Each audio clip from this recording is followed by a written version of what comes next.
Huwag na huwag kayong susuko sa anumang laban. Kung kayo'y nananampalataya sa aking salita, hindi kayo uurong, sapagkat ito'y aking nang pinagtagumpayan. Maging matatag lamang kayo sa aking mga salita. Higit sa lahat, ito'y inyong pamuhay, upang ito'y maging sandata ninyo sa sanlibutan. Malapit na akong dumating, kaya lagi kayong maging handa.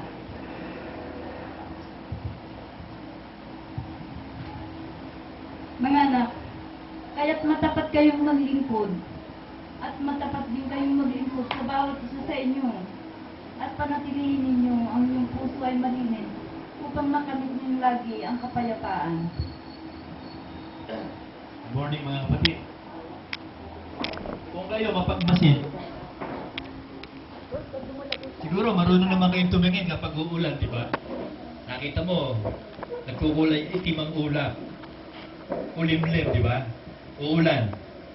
Pero sa pagpansin ko dyan, alam nyo, ang isang karakteristik na ulap, pag napantay, yung maitim lang, hindi pa uulan talaga ng ulan eh. Pag yung pumantay na yung itim niya, yung halos pantay na siya, pag tumingin ka gano'n, kulay gray lahat, paulan yun. Ibig sabihin ganito, bakit tayo nakakabasa ng paligid, no? Pero nababasa ba natin yung spiritual na signs? Nabababa na ang Panginoon? Kasi yung 3 prophet nagwa-warning. Bababa na siya. Kung titingnan yung mabuti, kung kayo observer o mapagmasid, judgment begins in the house of God. Nakita nyo, hinatulan ng iglesia ng LCJ? Kung mapapansin nyo rin, lumabas na sa iglesia, pumunta sa mga bansa. Kung titignan nyo mabuti, ang authority dito sa Pilipinas na iaayos na. Payback time na kung titignan nyo mabuti. Yung matataas na otoridad, isa-isang pinagbabayad sa mga kasalanan. Pumunta tayo sa Middle East, nagkakagulo pa rin, di ba? Pinipilit ibagsak ang authority. Ang tawag doon, general crisis. Rebellion against authority. So, naganap na yan sa iglesia, nagaganap na yan sa mundo. Hindi nyo rin ba napapansin? Tignan nyo mabuti, every week, lumilindol sa Pilipinas. Tapos may na-discover na bagong port sa Negros Oriental, sa ilalim. Tignan nyo mabuti, kung nanonood kayo lagi ng TV, every week, lumilindol sa Pilipinas. Bakit? Kasi nga, lumabas na ang Diyos sa iglesia, nasa buong mundo na. Binibigyan ng chance ngayon yung mga iba, ginigising ang Pilipinas eh. Para doon sa mga mananampalataya. Pero doon sa mga nananampalataya na, lagi naman kayong gising. Yun, mga ginigising yun eh. Kasi huwag niyo sabihin na yung mga Galileo na yun, masasamang lalo kasi yun eh. Kasi sa atin, ipinapako si Kristo nun eh. Yung mga unbeliever na yan, masasamang yan eh. Kaya dapat lang sila maimpyerno. May salita ang Diyos na huwag mo sabihin masasama yun. Pag hindi ka rin nagsisi, kasama ka rin mapapahamak. So yun ang warning sa atin eh. Kaya tayo mga kapatid, mayroong plano ang Diyos sa atin. Napakaganda ng plano. Ito, hindi pa talaga ito nagaganap.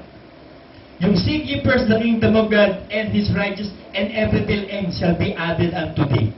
Ito yung sinabi na subukan mo ko, sabi ng Diyos eh. Kung di ibuhos kayo sa iyo ang pagpapala, siksik, liglig, umaapaw. Hindi pera yon. Kasi kung pera yon, napakahirap pumasok ng isang mayaman sa langit. Gagawa ba ang Diyos ng isang bagay, payayamanin ka, tapos pahihirapan pumasok? Kung ginawa ka niyang mayaman, ibig sabihin, pwede kang payamanin. Magiging mapagbigay ka, mapagsuporta sa kalooban ng Diyos. Yun lang ang way para payamanin ka. Kasi yung yumayaman sa kanyang sarili, at hindi mayaman sa Diyos, wala mangyayari doon. Napakahirap pumasok sa langit noon. Kaya pinayayaman tayo sa pananampalataya at tinutustusan ng lahat ng pangangailangan. Idadagdag nga eh. Spiritual, physical, at saka material. Kasi ang pagpapala, sulat to ni Jan eh. Kay Gaius, naway pagpalain ka ng Panginoon.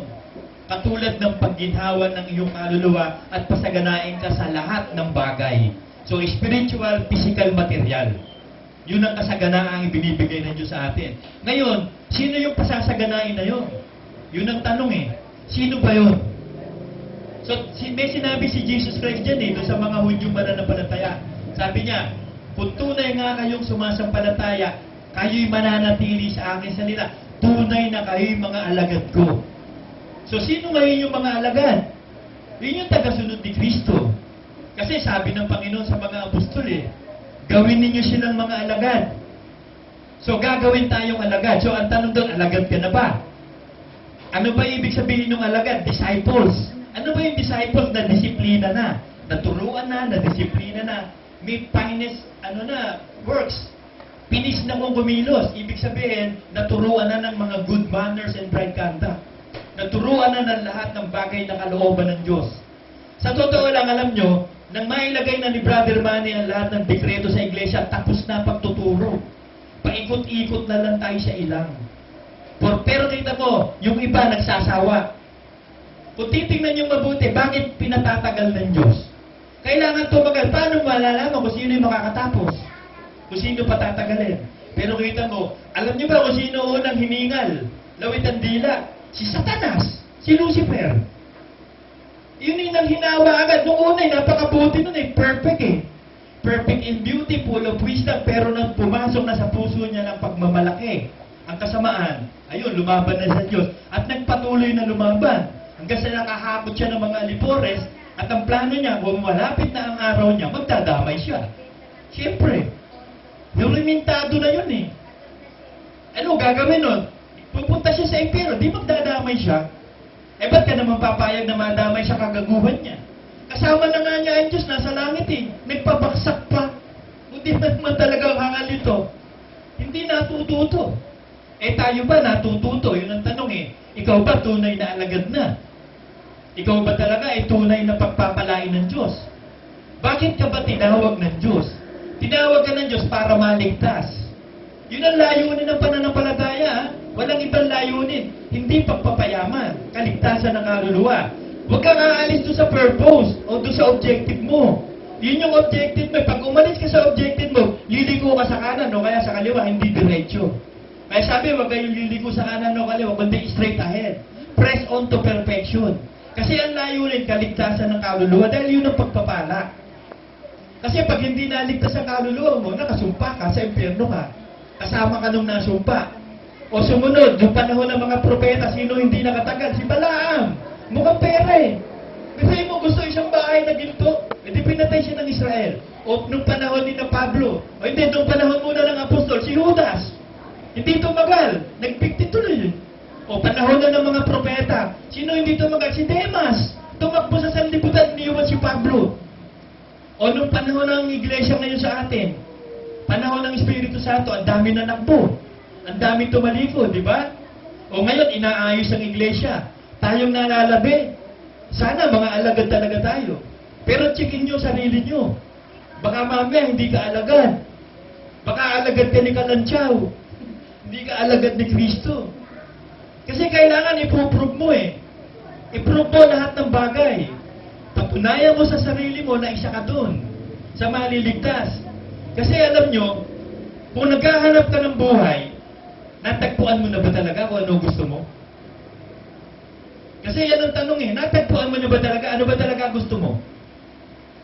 Ang magulo lang ang isip, alam niyo, yung mga juveniles, yung mga nasa adolescent period, yung from ages 13 to 18, magulo isip niyan. Hindi niya alam ang gusto. Ang gusto lang niyan, eat, drink, and be merry for tomorrow you die. Yun lang ang gusto niya. Pero pag nagmamature ka na, nagiging ama ka, nagbibinata ka nung una, alam mo na kung ano gusto mo. Pag natagpuan mo yung gusto mo, hindi ba natapos na ang paghahanap? Tapos na ang quest. Eureka na nga I found it na. So pag natagpuan mo na kung ano yung layunin talaga ng buhay mo, panindigan mo yun. Yun ang gusto mo Ito, tandaan nyo, huwag kayong gagawa ng isang bagay na hindi bukal sa puso nyo. Huwag kayong gagawa ng isang bagay na hindi buo sa puso mo, buo sa isip mo. Kasi magiging malungkot ang buhay mo. Lagi kang nagsisisi. Bakit ko ginawa yun? Bakit ko dinesisyonan yun Kaya ikaw, kung ikaw talaga Kristiyano, kailangan buo na sa isip mo, buo sa puso mo na ikaw talaga Kristiyano, mamatay man o mabuhay, ikaw ay kay Kristo. Magiging alagad ka ni Kristo. Paninindigan mo yun hanggang wakas. Doon ka lang magiging masaya. Doon ka lang magiging maligaya. Kasi mahirap hanapin ang kaligayahan sa mundo. Kung tatanungin ko ngayon, maligaya ba kayo talaga? Yung totoo, yung masaya ba talaga kayo? Yung totoo,